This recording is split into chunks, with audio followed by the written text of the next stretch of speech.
Welcome to Top Quora Stories. Truth stories from real professionals. Today we are up with a question that is loved by many. The question goes like, how did you make your first $1 million? Kurt Sutherland, entrepreneur, real estate investor, consultant, 1981 present, says, I started with $200, sort of. $200 was all that we had in our savings account, and we had about another $1 in our checking account. I borrowed the $200 from our savings, and went looking for something to buy that I could make some money on. I bought a stainless Ruger Security 6.357 revolver for $167 at a flea market. I guess I could have started robbing banks that same afternoon, but instead, I took it to a gun store a few blocks away, sold it for $210, gave my wife back the $167 to put back in savings. And I started buying things to resell with a $43 difference.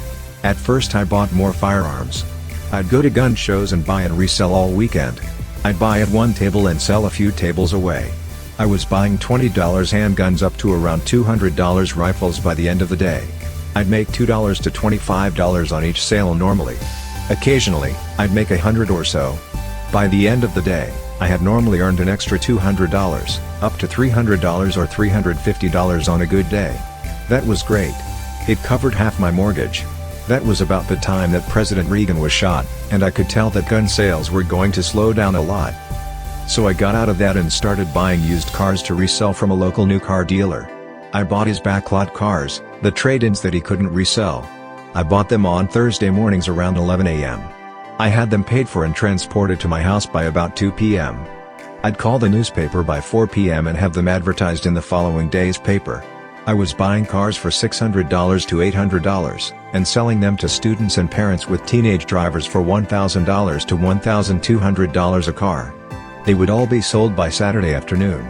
I'm sure my neighbors loved all the extra cars that I had at my house for a day or two each week.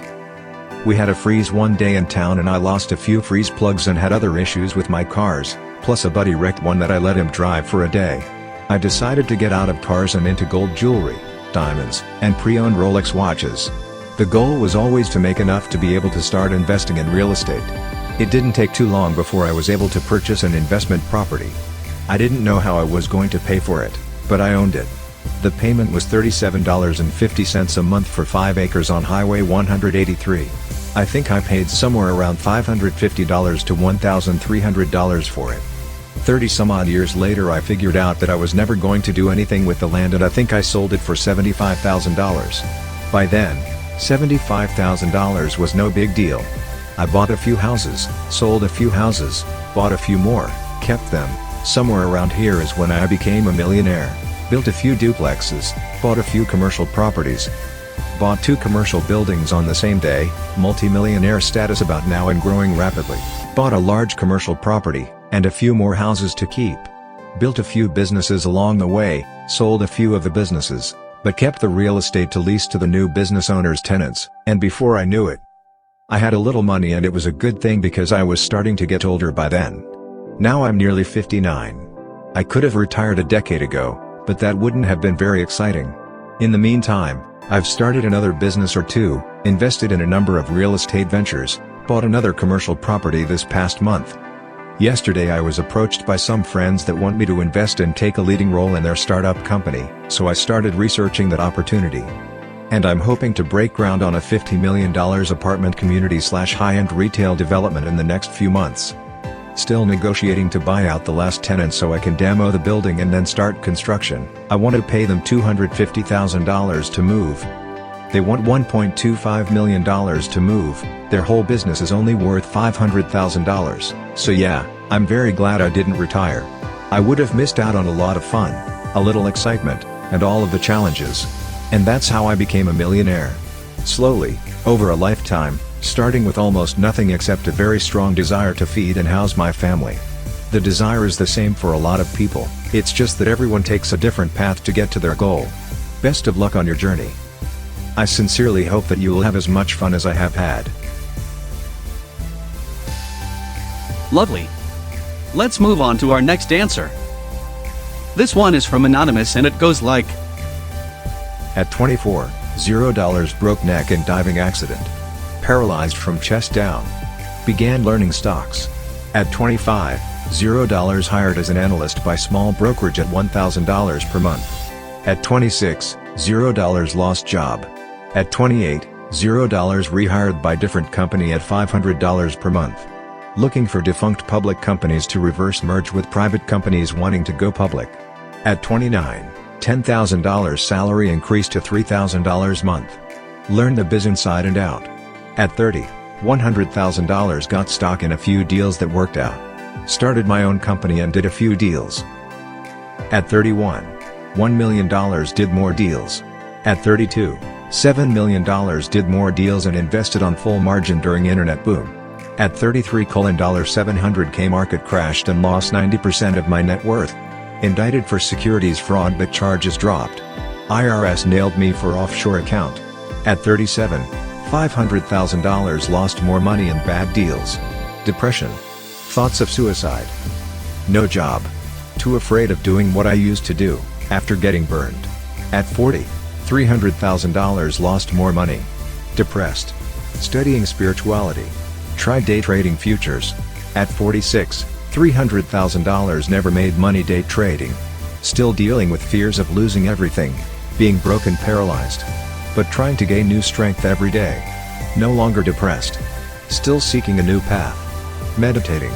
Mostly at peace with fact. I'm 46 and some would call a loser. But, no longer equate self-worth to net worth. Lessons. 1. You can achieve your dreams regardless of your limitations. 2. Find a mentor, offer to work for peanuts and learn everything you can. 3. Hire an assistant as soon as possible to free you up for high-dollar activities. They provide a huge ROI. 4. Cherish your youth and don't be afraid to take calculated risks early once you have some skills. It's easy to make up a 10K 50K loss when you have your whole life ahead of you. 5. Luck plays a huge role. But, you also need to position yourself to get lucky. For a surfer to catch a big wave, you need to first choose to be a surfer, have the right board, surf under the right conditions and show up every day. Something bigger than you decides the size of wave you get. 6. Peel aside a chunk of your net worth and build a fortress around it. You never know when luck will turn. Look at Ike Batista. Was worth $30 billion. Now filing bankruptcy. I remember when I was in my mid-20s and saw a friend's dad lose a nearly $20 million net worth in real estate. I thought, what a loser. I will never risk all of my money like that. But when you're worth $2 million you want to be worth $5 million. When you're worth $5 million you want to be worth $10 million and so on. Money is a game. Your life isn't. After you have earned a nice nest egg, make sure you play the game with only what you can afford to lose. And check your greed every day. Much more to life than money. Of course, that's what's often said by those who don't have it. Great. Comment your thoughts below and, for now, let's move on to our next answer. Ching Hong, works at Operating, says, Dear reader, you are probably reading this because you've heard stories of college-aged entrepreneurs striking it rich, making tens of millions over the internet. I am here to burst your bubble and set you on a better path.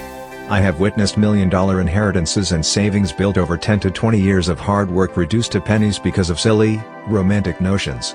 You have a better chance at being a professional athlete than an internet millionaire entrepreneur, and those who romanticize entrepreneurship blindly without providing the full context are downright negligent.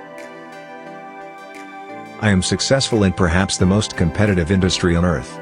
According to the National Restaurant Association, the average net profit margin for full-service restaurants in 2010 was 1.8%. Think about that, less than 2%.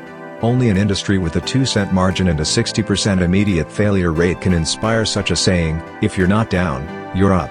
If you're not losing money, you're ahead. It took me 5 months to build my first 300-seat restaurant.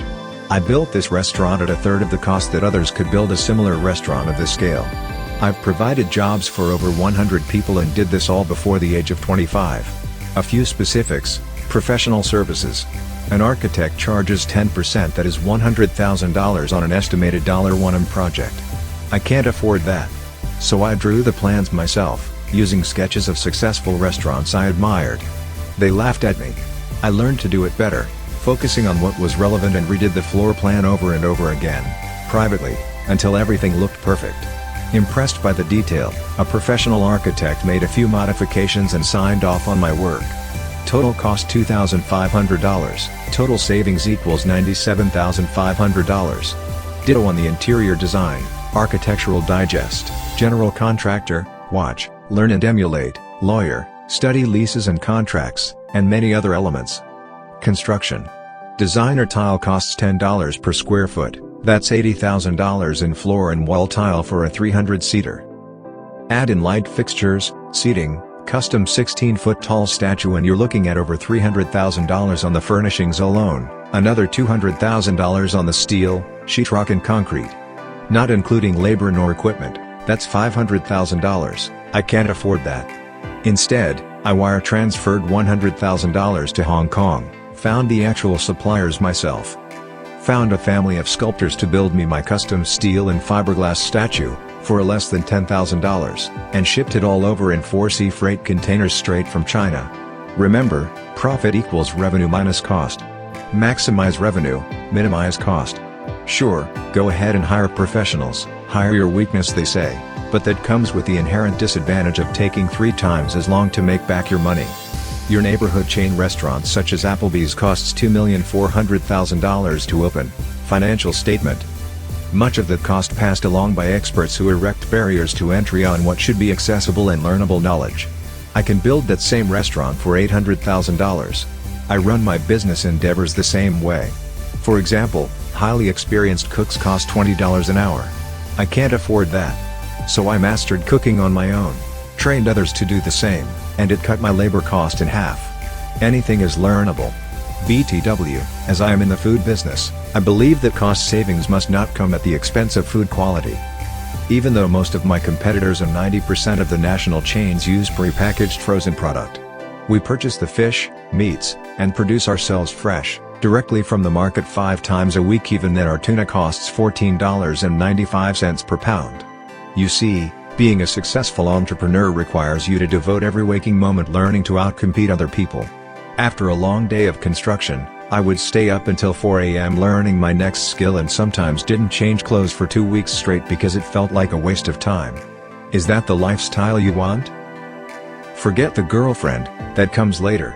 If you want to be a successful entrepreneur, let me ask you one simple question: do not delude yourself, but can you compete against someone like me? I have all the practical skills of an architect, designer, contractor, chef, accountant, lawyer, and manager relevant to my field. I'm good at what I do, but many entrepreneurs are even better and even more devoted, and if you think me an overachieving omnidirectional Asian tiger robot, I'm also a pilot and have swing danced professionally. If you truly possess a competitive advantage, let me recommend that you do not diversify but instead leverage that skill set to the maximum. Whatever you do it better than anybody else, and if you are one of these unicorns, I applaud you. Send me your business plan and let me invest in your venture. Otherwise, may I suggest the tried and true method before some fool one day inspires you down the path of disaster. Be your best in the professional world, work for an enlightened leader to offer true value to society, save judiciously and diversify your investments across stocks, bonds and real estate. Most professionals can save $100,000 by age 30 and set aside an additional $10,000 every year. Invest that smartly at a 10% return and you'll double your money every 7 years. If you think that's not exciting, that is $6 million, I repeat $6 million, by the time you're 65. Great tips. Share your thoughts and comments below. Let's move on to our next answer, and this one is from Anonymous and it goes like, I'm 34 and an engineer. I started with a relatively small inheritance, took a high-income career path, saved most of my disposable income, invested during good times, took a calculated risk on a tech startup, and avoided big losses and boneheaded mistakes. My net worth is now just under $1 million. It would be over $1 million except for liquidation costs, taxes during stock sales, and recent education investments. Nearly all of my counted wealth is in cash and liquid securities. Update: at age 36, I did a tally while getting pre-qualified for a mortgage and found that I'm currently just over $1 million. Many of us answering this question, who didn't inherit millions, have similar philosophies, particularly about being financially independent, frugal with our expenses, and loving what we do for a living. $1 million is usually just a number to those that have it. See, what does it feel like to make your first $1 million, and how does it affect your personal relationships? I can't buy a home outright with $1 million in my preferred cities. It provides some freedom and resources so I can do what I want to do and not be a wage slave. For wealth accumulation, I stresses that it's often more important to avoid major mistakes than do things perfectly right. Ching Ho's answer to how should a 22-year-old invest her money has some good examples. One major mistake can set you back a decade of savings, if not permanently killing your chances, and you. Key aspects of my wealth growth. Savings is income minus expenses. You should work on both increasing income and reducing expenses. Get educated. If you want to make and keep money, you need to know how people have done it and are likely to do it in the future. Learn basic macro and microeconomics, accounting, personal and corporate finance, management, etc. Also pick up behavioral finance and psychology, mostly to learn how humans sabotage themselves. Study millionaires and billionaires, and understand how they made their money. But beware of survivorship bias. What percentage actually succeed on those paths? In general, beware of confirmation bias. If you only like hearing what confirms your beliefs, like 99% of humanity, you're digging yourself a hole. Always be on the lookout for evidence that you're wrong, then analyze the heck out of it. When the facts change your mind. Read The Economist and other reputed economics business periodicals. Most Americans' understanding of how the world works doesn't hold up under scrutiny. If you have a favorite or a sole news source, you're giving into confirmation bias and are probably a drone of a political party. Doesn't matter which, none will make you smarter or wealthier. You need to break that habit. Don't hold to any one financial pundit, even someone proven like Warren Buffett. Everyone is wrong some of the time. I'm particularly suspicious of those that tell us what to do in their shows, books, and seminars. They make most of their money off the rubes that pay to watch. Do you really think you should trust them? Understand who makes the big incomes in the US, the top 1%, what jobs do they have, and the mechanisms that make the money. Sometimes the source of income is surprising, or the tax avoidance mechanism is critical. A few examples: ultra-high-end restaurateurs often run their restaurants at a loss and profit on cookbook sales, aka food porn. Carried interest protects hedge funds and private equity firms from taxes. US presidents currently make $400,000 a year during their terms, but make a heck lot more from speaking fees afterwards. The way to bigger money is often not obvious. Study general critical thinking and logical fallacies. See survivorship bias and confirmation bias above. They're the most common mistakes when looking for a path to build wealth. Question all assumptions, think about how they might be broken, and how you could profit by breaking them. Disrupting the ways things are done here or the ways things have always been done in the industry are how many companies made it big. From McDonald's, serving style, to Facebook, yet another social website, but better, to Dropbox, yet another file-sharing mechanism. But better, to Zappos, great customer service that still doesn't quite make sense to me. Choose college and major as an investment, high earning potential at a reasonable cost. Don't try to study something you hate or aren't good at, because you won't graduate. Go to a high-ranked program at a highly reputed school, ideally top 5 in the world, but that's increasingly chancy. To gain skills/knowledge/connections that are directly applicable to an industry that pays extremely well and has a shortage of highly skilled workers, for example, finance or tech.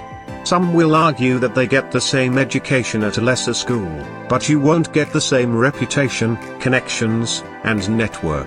A master's or other graduate degree is often worth the additional investment and sometimes necessary for a profession, for example medicine, law. Besides the experience, it signals you as being the best. I obtained a top 5 PhD in computer engineering, and it set me back in terms of hitting $1 million quickly, 6 years of low income. But it did open doors that I hadn't anticipated and got me some years back that way. An extreme example is a friend that quit being a professor at a top school and made his first $1 million in an extremely short time at a high-frequency trading firm. The education must be cheap relative to the earning potential it provides, or paid by someone else. It's a bad investment if it costs more than it makes. Professions and their earning power change over time, so be very careful with your assumptions, especially when trying to go off of your parents' generation. Many medical doctors now go into deep debt and don't make the money they used to. The market for many paralegals and some lawyers has been replaced by the internet, plus lawyers currently have an abysmal career satisfaction rate. MBA programs have proliferated and aren't as valued as they used to be. Don't lose money. Perhaps the most important idea: avoid catastrophic events, financial or otherwise. If you lose 90%, you need to make a 900% profit to get back to break even. It's very hard to recover from major losses. Once married, stay married. Divorce is one of the greatest wealth destroyers in the developed world. Get a prenuptial if there's any question. There shouldn't be a question, but you should probably get one anyway. If you marry someone even more frugal than you and wants to build wealth with you. My wife had no financial assets when we married, but I don't have to worry about her spending a couple thousand every week on purses and shoes. I even have trouble trying to get her to take vacations or eat at sit-down restaurants. Avoid risky adolescent behavior that can result in lawsuits or being charged with convicted of crimes. Driving fast through residential streets, getting involved in physical fights, or having one-night stands. Kobe Bryant. Even if you don't get a criminal conviction, legal action in civil courts can destroy current wealth and block you from future wealth. O.J. Simpson, and there's always the chance that it might kill you. Paul Walker. If you care about money more than children, do not have children and do not do anything that might cause you to have children. If you want children and don't already know that they're the biggest time and money sink you'll ever encounter, you're fooling yourself. I would have hit $1 million years earlier without children. Avoid remotely questionable or unsafe investments, like the vast majority of restaurants. The same goes for investments in fickle markets, like most collectibles. Don't buy expensive consumables if possible. They're usually valueless when used, or depreciate quickly. New cars. Don't be delusional. You need to see reality as it is, not as you would want it. Remember confirmation bias? Most people do the latter and plan and live by wishful thinking. The vast majority of people want to look rich, not be rich. The two are opposites. The first requires spending money, and the second requires saving it. Don't pretend that they aren't counter to each other. If you expect to work 40-hour weeks or less, you will probably be outcompeted, and at the very least you're leaving a lot of profit uncollected. Know your probabilities and statistics. Lotteries are statistically the same as burning your money, as far as your profit is concerned. You're probably more likely to slip and crack your head open, die in a car accident, drown, or be murdered today than ever make big money as a novelist or artist. Know what the standards are. When polled, 80% of Americans believe they're above average in many different fields. It's because a lot of them have no clue what average is. Some names for this are illusory superiority or the Dunning-Kruger effect. That extends to the standards of the fields you're trying to compete in. A man thought he was good at math because he could balance his checkbook, thought he could be an engineer, and failed remedial geometry. Long before reaching the 3 semesters of calculus and several other math courses most engineers take. A man who thinks he's tough may not make it through military basic training, let alone the special operations schools. Online degrees have reduced value over traditional degrees, especially when awarded by paper mill universities. Look at the income of graduates. Even if they provided the same education, what matters is that employers see and pay you differently. College, not everyone wastes their college years partying and discovering themselves. While you're out getting drunk, someone else is studying their rear end off, both in school and how to increase their wealth, and doing their damnedest to beat you to those lucrative jobs. Like every other opportunity, use it. Murphy's Law in all its forms. If you're employed, you will be laid off when you don't expect it or can least afford it. No job is safe. Risky behavior that has a very small chance of resulting in death or permanent impairment can and will screw you if you do it long often enough. See Jared Diamond's Guide to Reducing Life's Risks. Education never ends. I'm always reading and studying. You have to be stone cold realistic about your current situation and your odds. Then you can start to change both. Inherited seed money. Don't squander windfalls of any kind. I received about $100,000, intended for my education, that I could keep afterwards because I didn't overpay for my education. I was lucky and fortunate, and I made the most of it.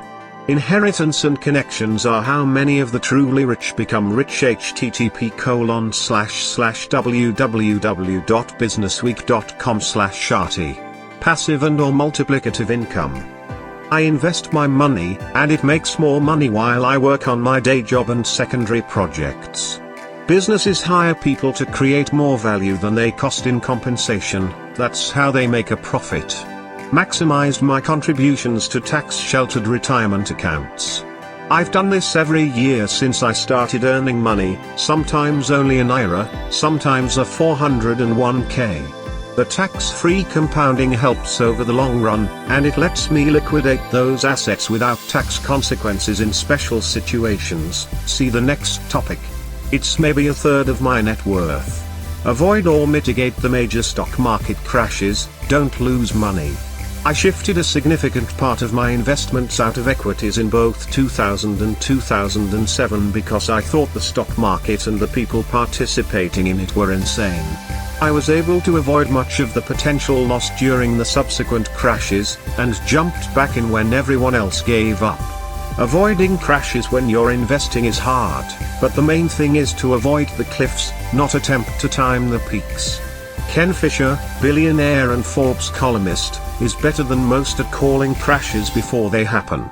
Note that even with crashes, it's often better to be in the market. I was lucky with my timing. Some business owners avoid the stock market entirely and plow profits back into their businesses. It's a different set of risks, but put all your eggs in one basket, then watch that basket. Edit. Warren Buffett is famous for this quote today, but the quote is originally attributed to Andrew Carnegie, and was borrowed by Samuel Clemens/Mark Twain for his writing. There are always risks you can't control, particularly the economy-wide ones that damage everyone and everything. Diversify enough to avoid being wiped out completely, and never give in to the euphoria or malaise that infects others. Be different, see below. Business ownership. The very rich own businesses. Being paid a salary means that someone else is paying you money to make even more money for them. Actors and musicians don't reach anywhere close to the heights of entertainment wealth until they create their own businesses. Oprah, Jay-Z and Beyoncé. I was in the first 10 employees of a tech startup, owned a few percent of the company, and received a payout and retention bonuses when it was acquired. That's the source of about a third of my wealth. Think long term. It took an extra year or two to become a millionaire because I paid for my wife's MBA from a top school. Tuition plus 2 residences plus plane flights plus miscellaneous travel cost a few $100,000. But she started making more than double what she used to immediately after school, and her earning potential is far higher than it was before. Be different. Most people are afraid to be different, but in order to be better, you need to be different. Doing the same thing as almost everyone else is, by definition, average or mediocre. However, being different doesn't automatically make you better. More likely you're just crazy. Be unconventional, but do it for logical reasons. I do different things all the time, usually by breaking poor assumptions. Always keep developing and looking for opportunities. There are always people with more money, free time, speed, motivation, energy, experience, intelligence, skills, connections, or anything else, compared to you. You have to compete hard, fast, and smart. You have to leverage whatever advantages you have, fix anything that's unacceptably weak, social skills for many engineers, and keep building your assets, skills, understanding of your business and the world at large, reputation, and network. So this is it guys for today. I hope you loved some of these stories, put forward by different professionals. Hit like and subscribe for more of the amazing contents to come.